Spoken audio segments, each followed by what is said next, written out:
Abra sua Bíblia no texto que está no segundo livro dos Reis, capítulo 23.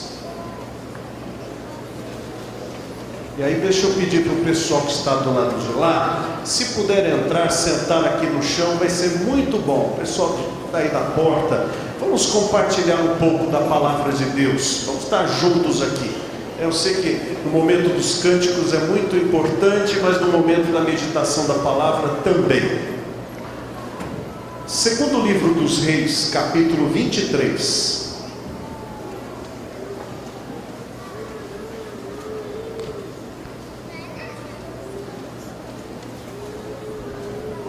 Valeu, mano.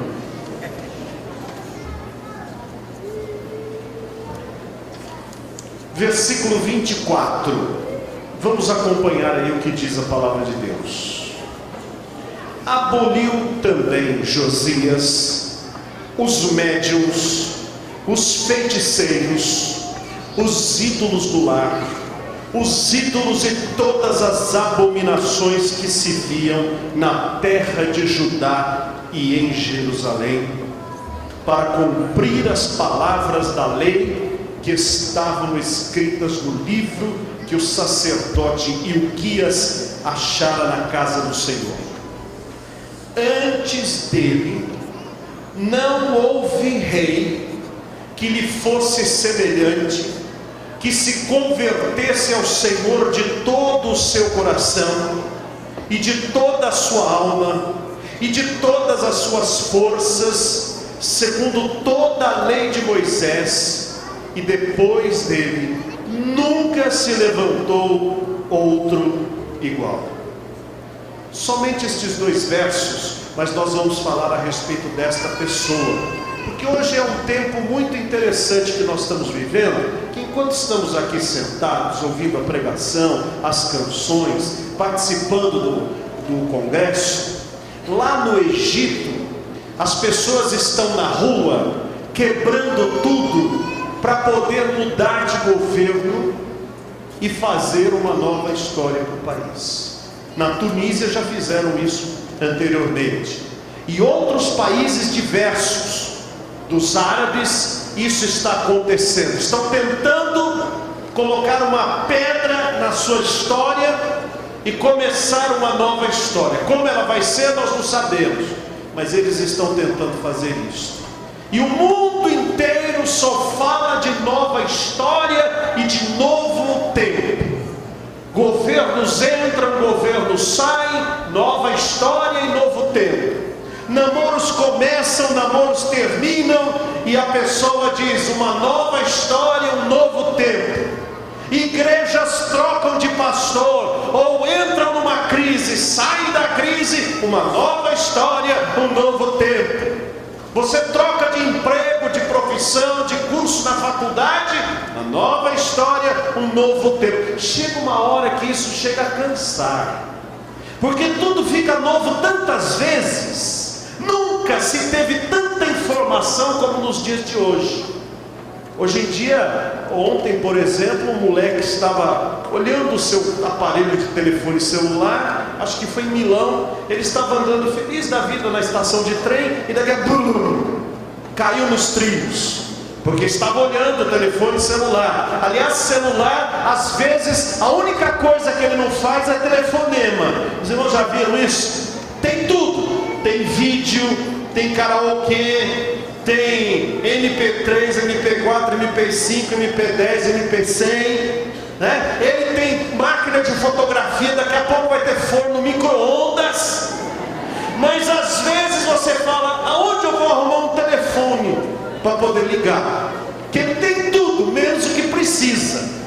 Mas informações, antigamente quando você precisava de uma informação, você ia às vezes enciclopédias, você ia à Barça, você ia à Enciclopédia Britânica, você estudava, você preparava. Hoje, aperta uma tecla lá no Google e você precisa de um trabalho sobre o tamanho da parede dentro de um salão, segundo a ótica de uma formiga. Esse é o tema do seu trabalho. Você aperta lá, tem. Você pega o trabalho e já entrega na escola. Você nem leu, nem estudou, nem se preparou. Nós estamos vivendo uma época de coisas tão simples, tão banais, tanta falta de conteúdo. E isso estava acontecendo na vida deste rei chamado Josias. Josias era neto de um péssimo rei, rei Manassés. Foi o pior rei do reino do sul. Ele foi ruim demais. Ele construiu templos para adoração de demônios dentro de Judá. E ele foi amaldiçoado por Deus pelas coisas que fazia. Você quer ver algumas coisas que se fazia no tempo do rei Manassés? Por exemplo, havia uns lugares lá nos altos, onde eles faziam as suas sessões de sexo cultual. Sabe o que era isto? Era você ter uma garota de programa ou um garoto de programa diante de uma imagem de escultura e dizer que aquilo era um culto para Deus.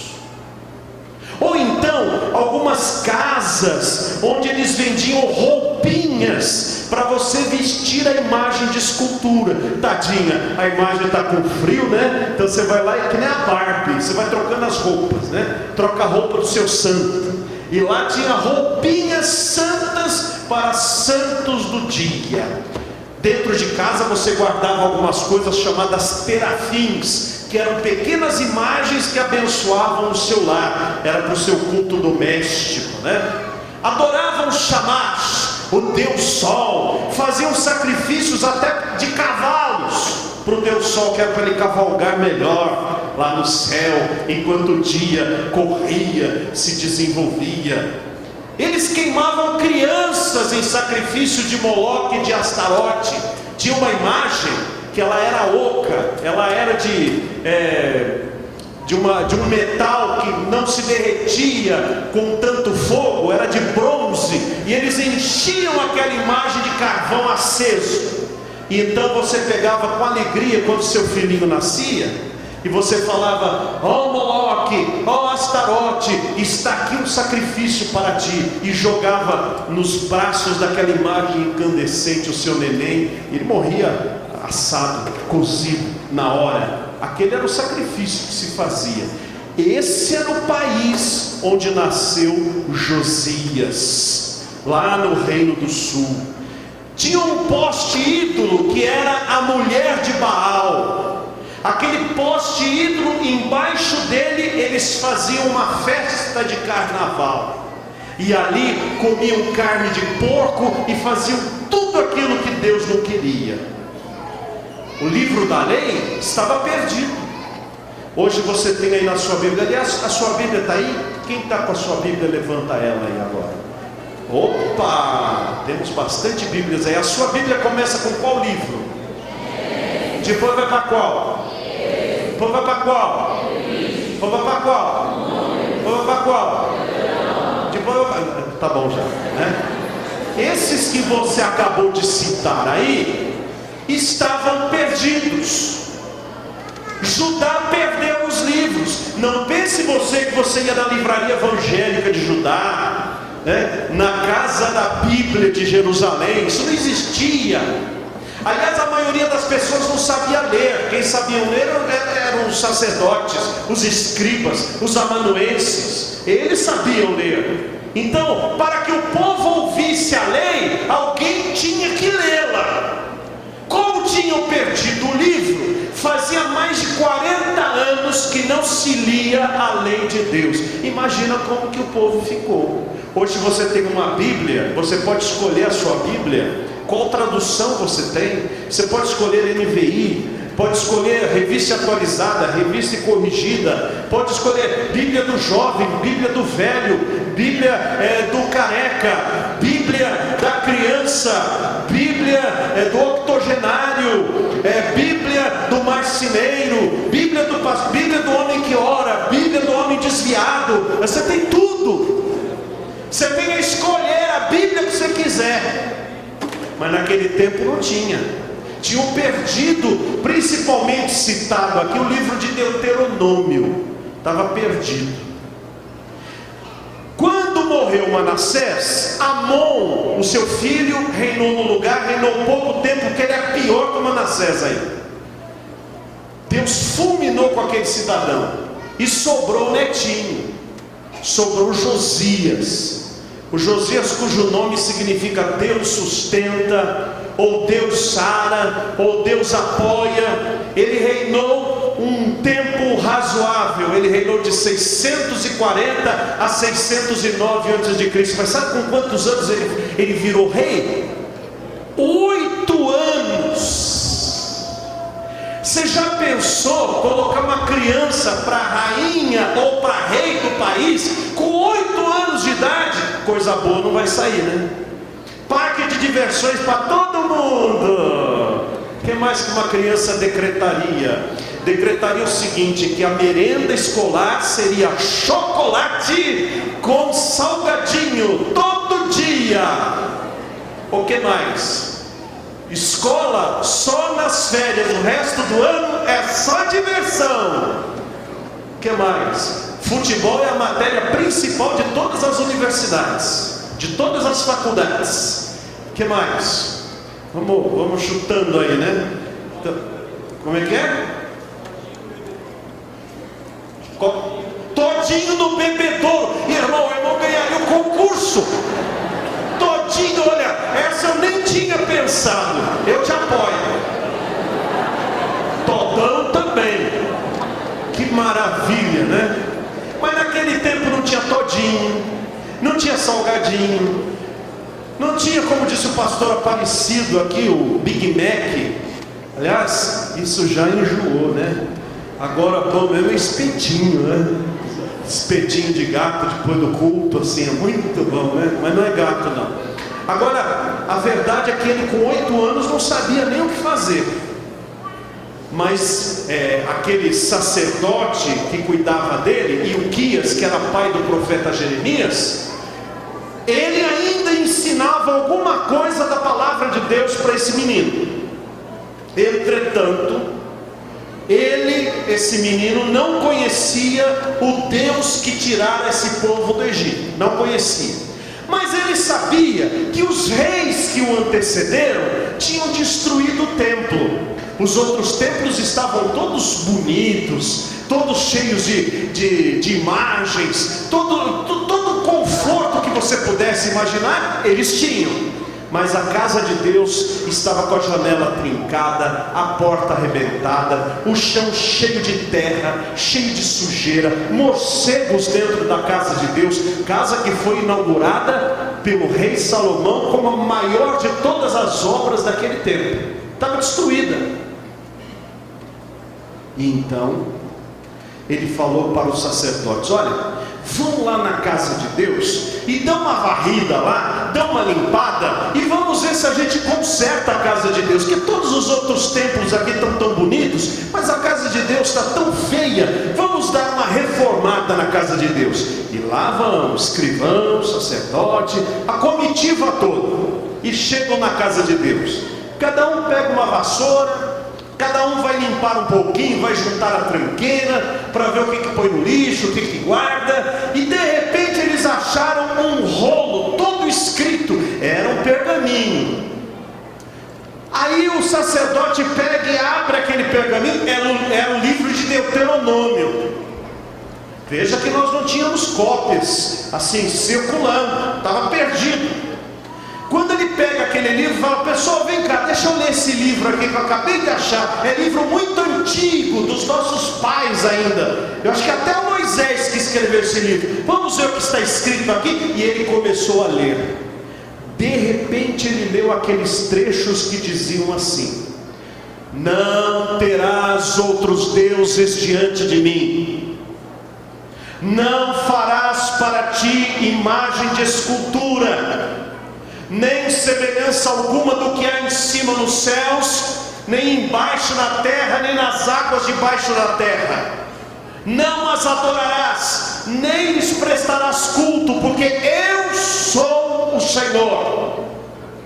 Quando eles leram estas coisas, e leram mais um trechinho que dizia assim: se vocês me abandonarem, se vocês forem para os deuses de barro e de pedra e de ferro, que têm boca mas não falam, têm ouvidos mas não ouvem, todos os deuses das nações, eu destruirei o seu país, porque eu tirei vocês do Egito, da casa da servidão, para que fossem meus servos. E se vocês aqui na terra, que mana leite e mel, aonde vocês irão, quando plantados ali, com casa, com parreira no quintal, com a sua cabra ou vaca de leite, com tudo que precisa, você se esquecer de Deus, ou for para outros deuses, podem escrever: eu destruirei o seu país. Aquele sacerdote, quando escutou este negócio, ficou doido. Ele falou: meu Deus do céu, o que é isso? Pessoal, vocês estão vendo o que está escrito aqui? Sim, nós estamos ouvindo, sim. E eles então pegaram aquele rolo, correram lá para o imperador, o garoto Josias. E chegando lá para Josias, diz: Josias, você mandou a gente limpar a casa do Senhor, nós limpamos, mas nós achamos uma coisa que você precisa escutar. Aí ele, já adolescente, disse: tá bom, então leia, deixa eu escutar o que vocês acharam lá. Aí eles cataram o rolo, abriram e foram ler o livro de Deuteronômio, esses trechos que eu acabei de falar para vocês.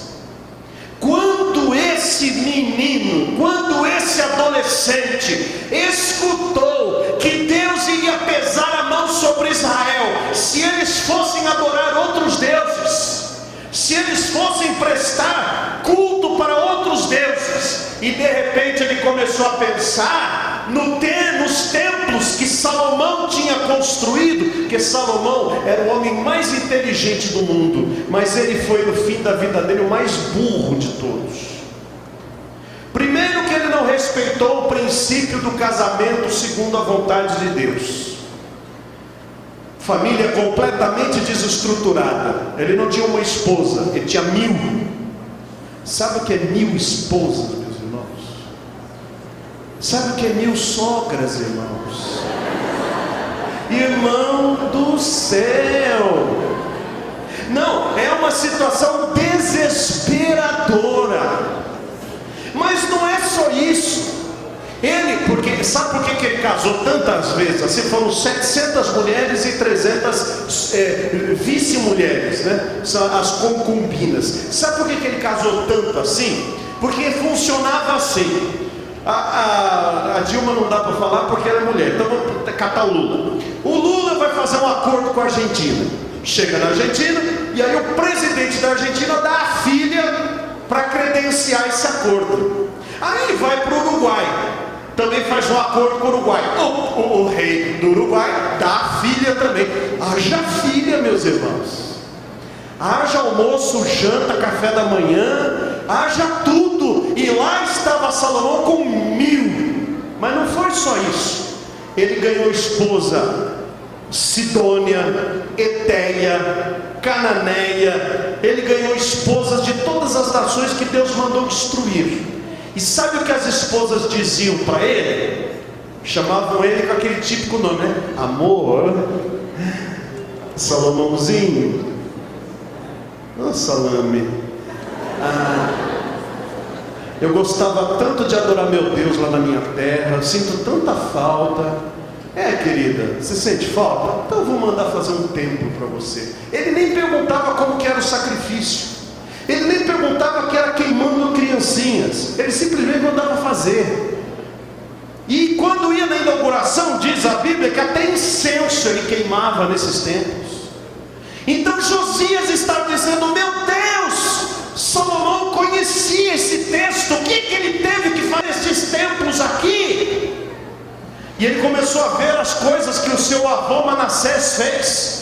Ele fez uns postes com a lua, com Júpiter, com Urano, com todos os astros do zodíaco, para queimar incenso e fazer sacrifícios junto deles. E ele disse: meu Deus, Ele não perdeu tempo, ele falou: não, a gente tem que correr atrás do estrago. Estragaram o nosso país, destruíram a nossa história, e nós queremos começar um novo tempo, uma nova história aqui em Judá, mas está tudo errado, destruíram os valores, nós chegamos onde estamos e não há mais nenhum valor. Vamos perguntar para a profetisa Hulda, que era uma mulher de Deus, cuja palavra era uma palavra respeitada. Então ele mandou esta comitiva para conversar com ela e dizer assim: profetiza, e agora? Como vai ficar a situação do nosso país?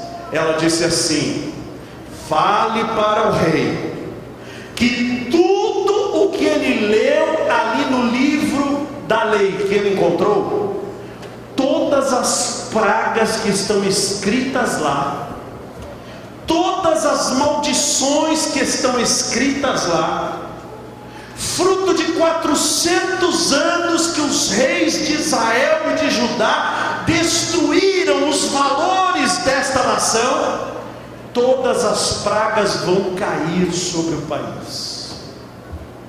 Mas também digam para ele uma coisa: que por causa do seu coração, por ter sido um coração que se quebrantou com a voz de Deus, por ter sido um coração que se preocupou com o castigo de Deus e em fazer a vontade de Deus, pode dizer a ele: o mal vai vir, mas Deus vai poupar este mal no tempo dele. No tempo dele o mal não vai chegar, porque eu amei a atitude que Josias teve diante de mim, diz o Senhor. Quer dizer, o rei ficou preocupado com a vontade de Deus na história do seu país e quis saber o que fazer. Deus disse: a sua atitude muda a sua história, a sua atitude muda o seu futuro, a sua atitude muda o coração das coisas que estão acontecendo. Harold Robbins, que escreveu um livro chamado Desperte o Seu Gigante Interior, ele diz o seguinte: que a gente que é muito interessada em dar alguma coisa, ela tem um interesse, ela discute, ela sonha. Estas pessoas interessadas nunca irão em lugar nenhum, porque não basta estar interessado, tem que estar empenhado. Quem não estiver empenhado, não vai. Sabe qual a diferença de interessado e empenhado? Por exemplo, para uma galinha botar um ovo, ela está muito interessada, mas não comprometida. Mas para um porco virar um toicinho, ele tem que ir mesmo para a faca, ele vai com tudo, porque senão não tem toicinho. Ou eu estou interessado, ou eu estou empenhado. Aquele rei poderia dizer assim: que chato, né? Estragaram a história do nosso país, quisera Deus que a coisa melhorasse. Ele disse: não, nós vamos melhorar a história do nosso país. E por que eu estou falando tudo isso aqui? Eu estou falando tudo isso porque muita gente gosta da palavra de Deus, muita gente gosta da música gospel, muita gente gosta dos congressos jovens, muita gente gosta de uma igreja no seu bairro, muita gente gosta às vezes até de ler um pouquinho a Bíblia, mas não está empenhada em fazer a vontade de Deus na sua vida. Ela está interessada assim, ela gosta, ela acha muito legal, mas ela não está interessada em consagrar de fato a sua vida para Deus. Dizia Geraldo Vandré: quem sabe faz a hora, não espera acontecer. Este negócio de dizer: Deus vai transformar a minha vida, e você não entrar num entendimento de dizer: o que é que eu tenho que fazer, Senhor? Qual deve ser a atitude da minha vida? São pessoas que eternamente ficam pensando qual decisão vão tomar, se elas tomam o Toddy da máquina nova das crianças, ou se elas tomam água da geladeira. Vocês já ouviram falar da história de pensar morrer o burro? Sabe como é que foi? Tinha um burro que era muito burro, mas era burro mesmo. De um lado tinha um fardo de feno muito gostoso, quer dizer, gostoso para burro, não para mim, eu não como feno, né? E do outro lado também tinha outro fardo de feno. Aí o burro olhava para um lado e dizia assim: eu vou comer desse. Aí ele olhava para o outro e falava: não, eu vou comer deste. Não, eu vou comer daquele. Não, eu vou comer deste. Não, eu vou comer daquele. E morreu. Tonto, com duas grandes decisões a tomar, ele não tomou nenhuma. Ele não deu um passo. Ele não caminhou absolutamente nada. O que Josias fez? Quando aqueles sacerdotes vieram e disseram assim: Rei Josias, a profetisa falou para nós que realmente as maldições virão sobre a nossa nação, mas ela disse que não no seu tempo. Ele disse: então nós vamos trabalhar para que elas não venham em tempo nenhum, porque nós vamos consagrar o nosso país. Sabe o que ele fez? Ele fez várias coisas que você encontra aí no segundo livro dos Reis. Primeiro, ele subiu lá para o templo e mandou ler o livro da lei para o povo. O povo escutou a Bíblia, e quando o povo escuta a Bíblia, o povo muda de vida, porque a Bíblia é a palavra de Deus, ela é viva e eficaz. A Bíblia tem autoridade e poder, muito mais, ou a única que pode transformar uma vida. Livros são escritos às toneladas, mas a Bíblia é a única que foi inspirada por Deus. Ele renovou a aliança entre Deus e o povo. Ele disse: a partir de agora, este povo servirá a Deus. Ele limpou a casa do Senhor de todo lixo, de toda idolatria, de toda sujeira. Ele catou os ministros de Baal e os destruiu todos. Tirou aquele poste ídolo, aquela vergonha do centro da cidade. Foi até os prostíbulos que estavam debaixo das árvores, tacou fogo e destruiu tudo. E ele catou todas aquelas roupinhas que era para vestir imagens e tacou fogo nelas. Profanou os altares das montanhas, destruiu todos os altares onde queimavam crianças, tirou todos os cavalos consagrados ao Deus Sol, tirou os altares oficiais, os altares criados pelos profetas de Astarote, de Quemos, também de Milcom, os templos abomináveis que Salomão construiu. Josias foi lá e derrubou. Queimou os ossos dos falsos profetas no pé de Betel, respeitou o sepulcro do profeta de Deus que estava profanado, destruiu os altares em Samaria. No reino do norte havia 2 bezerros onde as pessoas iam adorar a Deus. Sim, não eram deuses, eles adoravam a Deus na imagem de um bezerro, e isso se chama idolatria. Aqueles que dizem ter Jesus como Salvador, mas adoram uma imagem, eles também estão adorando ídolos. E Josias tacou fogo em tudo aquilo e destruiu tudo. Josias matou os sacerdotes de Baal, mandou o povo celebrar a Páscoa, fez com que todas as médiuns, todo o espiritismo, toda a idolatria fosse destruído.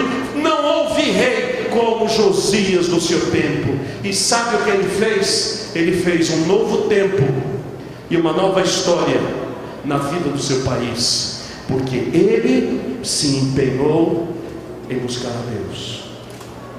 Meus jovens, o tempo está passando, as igrejas estão apodrecendo, o evangelho deixou de ser o caminho de Deus para ser show business e para se tornar fonte de lucro para pessoas mal intencionadas. Hoje não se avalia Deus pelo que Ele é, mas pelo que Ele faz. Hoje não se avalia Deus pela sua santidade, pelos seus atributos, mas se avalia Deus pelo que Ele pode fazer por mim. Fizeram uma pesquisa dias atrás dos Estados Unidos com uma câmera, e chegaram para as pessoas e perguntaram assim: você fala de Jesus para alguém? Você teria coragem de falar de Jesus para alguém, as pessoas diziam assim: ah, não, eu tenho mais o que fazer. Sabe, cada um pensa como quiser, eu não vou falar de Jesus para ninguém. Então o mesmo entrevistador dizia assim: e se eu te der $100, você falaria de Jesus para uma pessoa? A mesma pessoa diz assim: ah, por $100 a gente faz um esforço, né? A gente fala. E aí a pergunta foi: e se eu te desse $100 para cada pessoa que você falasse de Jesus hoje? Para quantas pessoas você falaria de Jesus? Uma dizia assim: ah, vou falar para 10.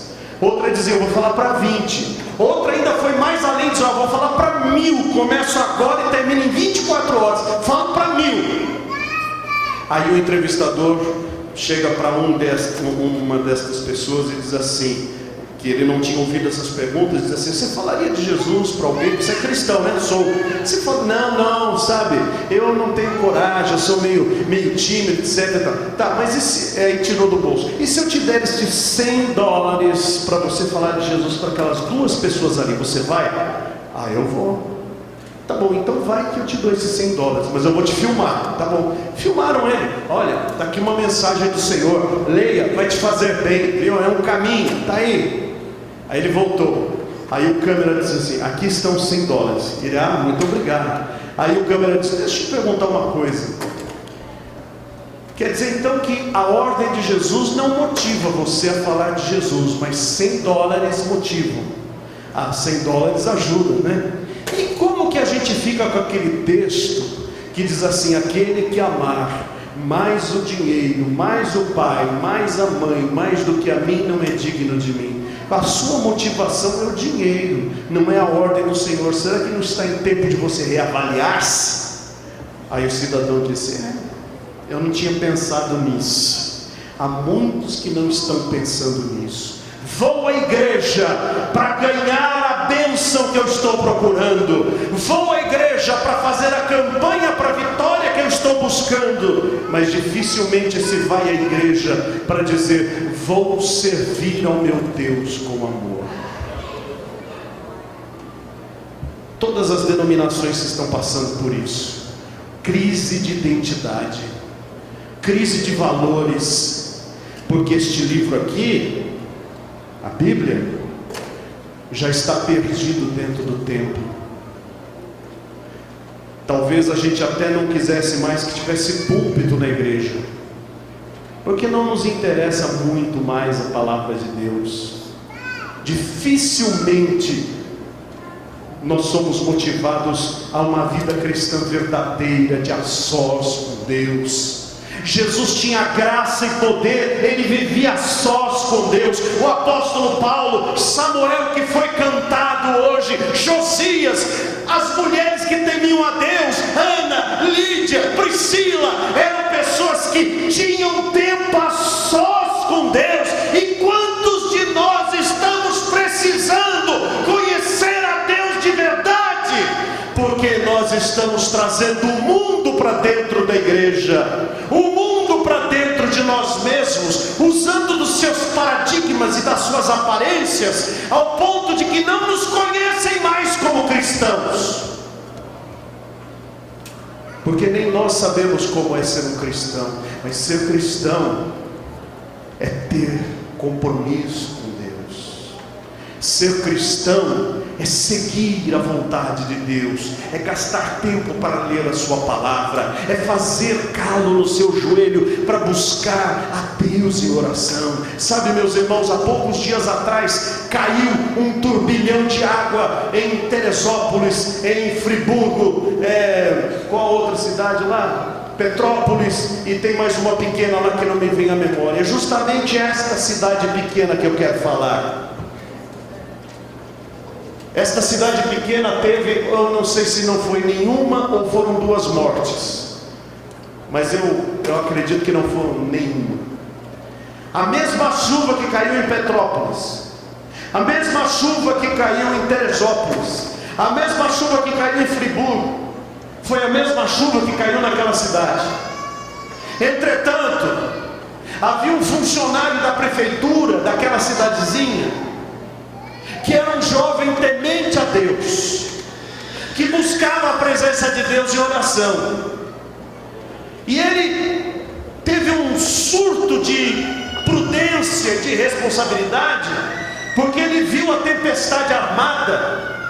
E esperar que o governo vá dar verbas para fazer sistema de aviso, meu amigo, nem daqui 5 gerações você não vai ver isto. É apenas uma maneira de consumir dinheiro. Então, a chuva está aqui, o povo está lá, o dinheiro não está aqui para fazer nenhum sistema. O que fazer? Este moço, filho de pastor, catou a sua perua Kombi, colocou o alto-falante, subiu na estrada e gritou para todas aquelas pessoas que moravam na encosta: gente, por favor, há uma chuva desesperadora que vai cair agora. Pode não acontecer nada, mas pode vir tudo abaixo.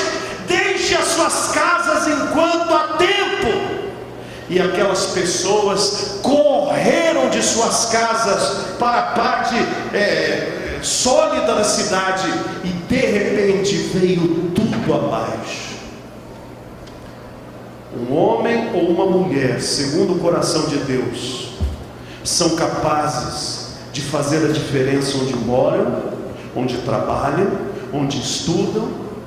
São capazes de fazer a diferença em sua cidade, em seu estado, em seu país, porque Deus dirige a vida de quem tudo consagra a Ele. Dirige os seus passos, guarda os seus passos, vigia a sua vida, ao ponto de que em todo lugar para onde você for, há de ser uma bênção, há de andar nos caminhos do Senhor como luz do mundo e como sal da terra. As suas colegas que estão aí, os seus colegas que estão aí vendo o Big Brother e todas essas porcarias, vão encontrar em você uma pessoa que ora, uma pessoa que lê Bíblia, uma pessoa que não vai na onda. Os seus colegas que estão estragando o corpo com tatuagens, com piercings e com todas estas parafernálias, vão encontrar em você que consagra o seu corpo ao templo do Espírito Santo, e que faz de você uma vida santa, ao ponto de que tudo que você for, tudo que você é, tudo que vier a ser, é para a honra e glória de Deus. A vaidade está jogada de lado. Eu quero é que Cristo cresça e que eu diminua. Para terminar, aquela mulher com 92 anos, feia, mal cheirosa, porque com 92 anos e morando sozinha, ela já não tinha mais condições de fazer uma higiene adequada. Essa mulher ia na igreja todo dia que tinha culto, ela ia. Ela era portuguesa, membro da igreja onde eu era membro, Igreja Batista de Sumarezinho. Esta mulher nunca foi convidada para ser membro de comissão, para ser diretora disto ou daquilo. Nunca foi convidada nem para fazer oração silenciosa na igreja. Irmã, por favor, faça uma oração silenciosa. Nem isso não convidava. Mas ela estava lá. Um dia, meu irmão, essa irmã não veio. E no outro domingo ela também não veio. O pastor disse: alguma coisa aconteceu, porque essa irmã não falta. Vamos ver lá. Fui junto. Chegou na porta da casa dela, atendeu e disseram: olha, ela está internada na UTI. Ela está muito mal. Ah, vamos lá vê-la. Fomos lá. Dona Conceição estava lá na cama, semblante sereno. O pastor chamou a irmã, viemos orar com a irmã aqui. Senhor pastor, obrigado. Viemos pedir a Deus para curá-la. Não, pastor, por favor. Jesus já disse que eu vou embora. Eu estou pronta. Eu só estou esperando o Senhor me chamar. Oh, glória ao Senhor, dizia ela. 2 dias depois ela morreu. Ela partiu. Bem, sepultamos a irmã. Minha vida continuou até 2 semanas depois, quando vieram bater na igreja e o pastor atendeu e disse: que foi?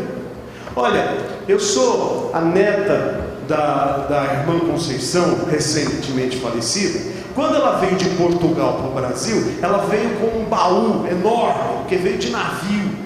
E dentro daquele baú tem algumas coisas que nós vamos jogar fora. Quem sabe interessa para vocês? Tá bom, o pastor foi, também fui. Chega lá, onde está esse baú, meu irmão? Estava lá na sala, um baúzão velho. Abrimos o baú. Havia centenas e centenas de cadernetas, daquelas pequenininhas que você escreve fiado, ou que você põe número de telefone, centenas de cadernetas. E aí vamos abrir para ver o que tinha lá. Primeira página, a irmã Maria está com dor de dente, vou orar por ela. O pastor viajou para pregar fora, orarei por ele hoje. O Wagner vai fazer prova na 8ª série, eu vou orar por ele. Falei, meu Deus, o que é isso? Cadernetas e mais cadernetas com pedidos, e às vezes com uma manchona no meio, que eram lágrimas que essa senhora derrubava em cima dessas cadernetas, porque nós não sabíamos, mas nada escapava à lembrança desta irmã que chegava em casa e dizia, orarei pelos meus irmãos. Milhares de páginas de pedidos de oração dentro daquele baú. Aquela mulher orava e orava e orava, e nós não dávamos um tostão por ela. E ela era o esteio daquela igreja, porque era uma mulher comprometida com Deus. O pastor olhou para mim e disse, Wagner, quem vai tomar o lugar dela agora? Essa pergunta me acompanha desde 1982. Estamos em 2011. Se eu um dia chegar a 10% do tempo que esta mulher guardava em oração, em busca da presença de Deus, eu vou dizer, olha, glórias ao Senhor por isso, mas nunca chegarei aos pés do que essa mulher era diante de Deus. Entretanto, uma coisa eu faço, cada dia eu digo para Deus, Deus, não permite que eu seja um escândalo para o teu evangelho, não permite que eu envergonhe a tua palavra e o teu reino com o meu comportamento, com as minhas palavras, com as minhas decisões, com as minhas brincadeiras. Ó Deus, eu quero que quando olharem para mim, vejam Cristo em mim. Eu quero viver o que eu prego. Quando falarem o que é um batista, eu quero que se lembrem de mim, não pejorativamente, dizendo assim, olha lá, aquela peste é batista, mas que possam olhar e dizer assim, olha, ainda tem alguém que teme a Deus. Jovens, vocês vieram para este congresso, não é para pular, gritar, fazer campeonato, ouvir sermões, encontrar a galera.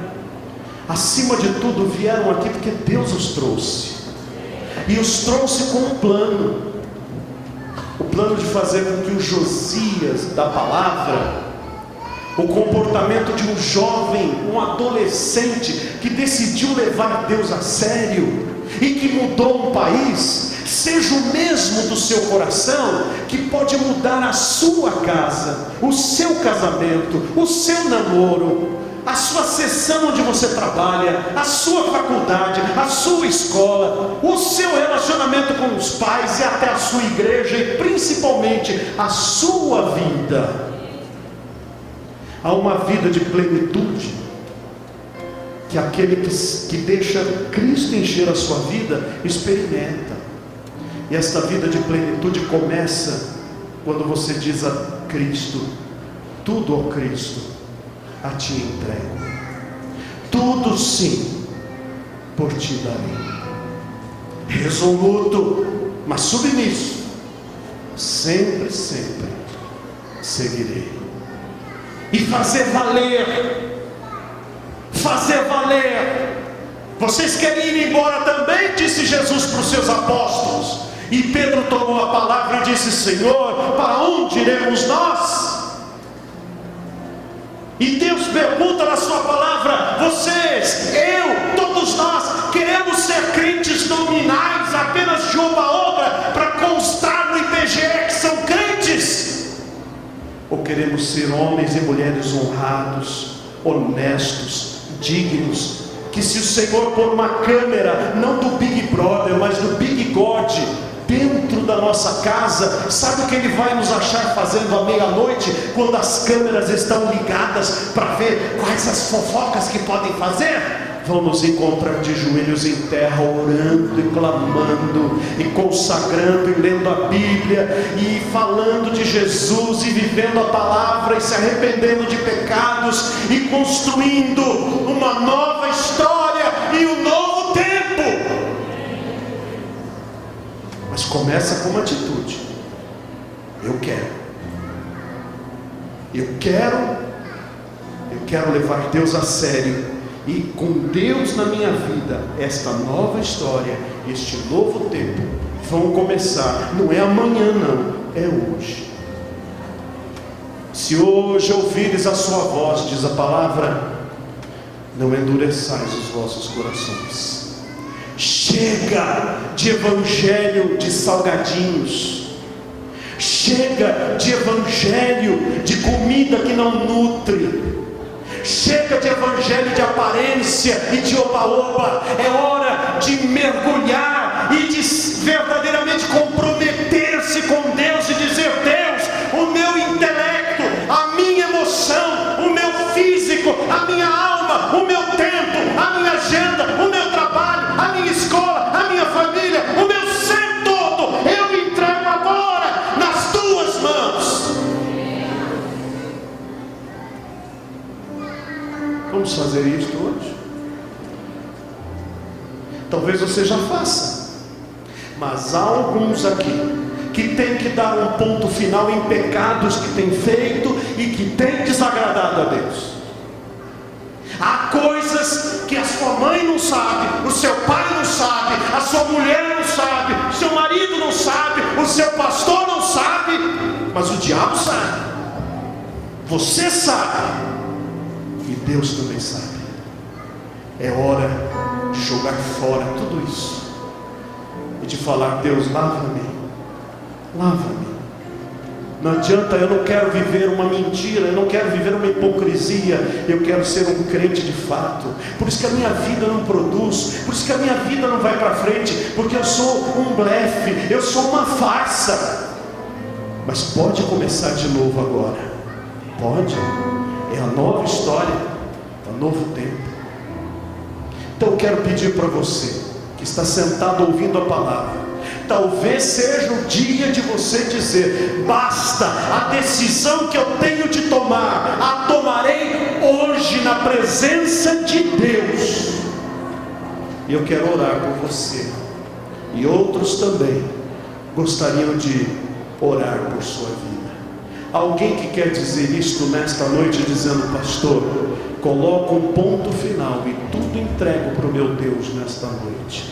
Eu decido tudo consagrar ao meu Deus, e esta nova história e este novo tempo começam hoje na minha vida. Levanta a mão, eu quero orar por você. Deus abençoe, Deus abençoe. Mais alguém? Se o Espírito Santo fala ao seu coração, não vá embora com uma decisão a tomar. Ela pode ser a última chamada, a última, ao findar o labor desta vida, quando a morte ao teu lado chegar. Que destino é de ter a tua alma? Qual será no futuro teu lar? Meu amigo, hoje tu tens a escolha, vida ou morte. Qual vais aceitar? Amanhã pode ser muito tarde. Hoje Cristo te quer libertar. Pode ser para conversão, mas pode ser para dizer: eu começo a ser um crente de verdade hoje, em nome de Jesus. Há mais alguém? Levanta a sua mão dizendo: pastor, isso é para mim, ora por mim. Deus abençoe, Deus abençoe. Mais alguém? Ergue a mão com coragem. Deus abençoe. Há mais alguém? Hoje é o dia, hoje é o dia que o Senhor nos deu. Alegremos-nos e regozijemos-nos nele. Hoje é o dia de você dizer: Senhor, entra na minha vida, transforma os meus passos, olharei mais para baixo, nem para o lado, nem para lá e nem para trás. Olharei para Cristo, o autor e consumador da minha fé. Há mais alguém? Ergue a mão dizendo: pastor, isso é para mim, eu quero, em nome de Jesus. Deus abençoe. Mais alguém? Deus abençoe. Deus abençoe. Vamos ficar todos de pé. E eu quero convidar, se me permite, quem está administrando aqui o congresso, quem que é o líder? Posso chamar as pessoas? Por favor, deixe o seu lugar onde você está, para que nesta noite você não se esqueça: eu fui ali na frente tomar uma decisão diante do meu Deus. Deixe o seu lugar, vem aqui que eu quero orar pela sua vida. Não tenha vergonha não, o Senhor não se envergonhou de nenhum de nós quando esteve na cruz do Calvário. Deixe o seu lugar, vamos orar, vamos nos consagrar, vamos deixar o pecado que tão de perto nos rodeia, que tenazmente nos assedia, e vamos olhar para Cristo, autor e consumador da fé, que morreu pelos nossos pecados e ressuscitou para a nossa salvação.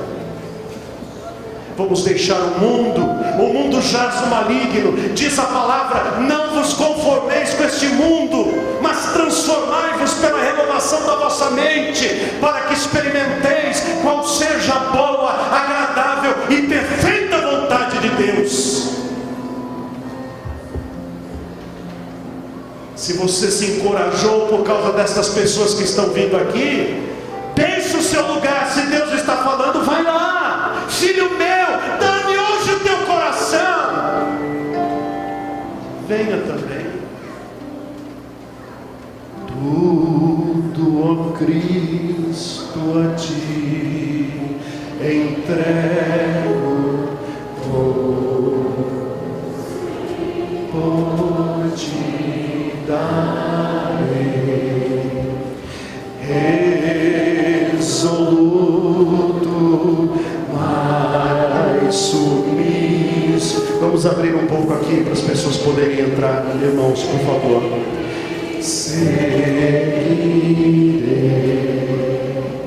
tudo entregarei,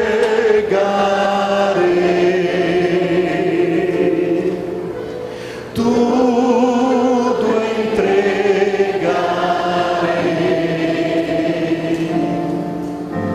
sim, por ti, Jesus bendito, tudo deixarei. Quem está aqui à frente fazendo esta decisão diante do Pai Celestial, levanta a sua mão. Quem está aqui para isto, dizendo: eu consagro hoje a minha vida para Cristo. Eu quero dizer a você, meu irmão, olha para mim só um minutinho. Se você não levar a sério a sua decisão diante de Deus, ninguém mais levará, nem Deus. E a sua vida, que deveria mais clara se levantar do que o sol ao meio-dia, cada dia vai ser uma treva pior, e um abismo chamando outro abismo, até que tudo se destrua. Mas se na simplicidade do seu coração você disser: Senhor, eis-me aqui, eu coloco nas tuas mãos meus planos, minha agenda, meus estudos, meu namoro, eu coloco nas tuas mãos o meu vício, a minha dependência, eu coloco nas tuas mãos a minha fraqueza espiritual. Se você disser isto para Deus de coração, Deus não apenas ouvirá, mas diz: a um coração quebrantado e contrito não o desprezarás, ó Deus. Ora comigo agora, meu amado irmão, repete comigo essas palavras, diga assim: Senhor Deus, em nome de Jesus, nesta noite, uma nova história e um novo tempo começam em minha vida, não pela minha força, não porque eu queira, mas porque eu me entrego nas mãos de Jesus. A partir de agora, a minha vida não é mais minha, é de Jesus. Os meus planos, eu quero os teus. os teus planos serão os meus, e a partir de hoje, toda a honra, toda a glória sejam a ti, Deus imenso e maravilhoso, em nome de Jesus, amém, amém. Você orou de coração?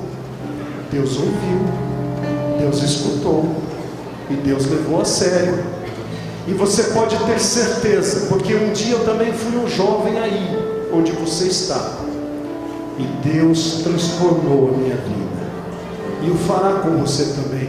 Eu gostaria de pedir para os pastores que estão aqui, venham aqui do meu lado, pastores, por favor, vocês que cuidam dos rebanhos de Guarulhos, venham aqui, pastores, por favor, ficam do meu lado aqui, porque vocês são responsáveis pelo rebanho de Deus, não é nosso não, é de Deus, nós somos apenas escravos do Senhor, mas Deus confiou parte destas pessoas nas igrejas de cada um de nós, onde servimos ao Senhor com amor e com dedicação.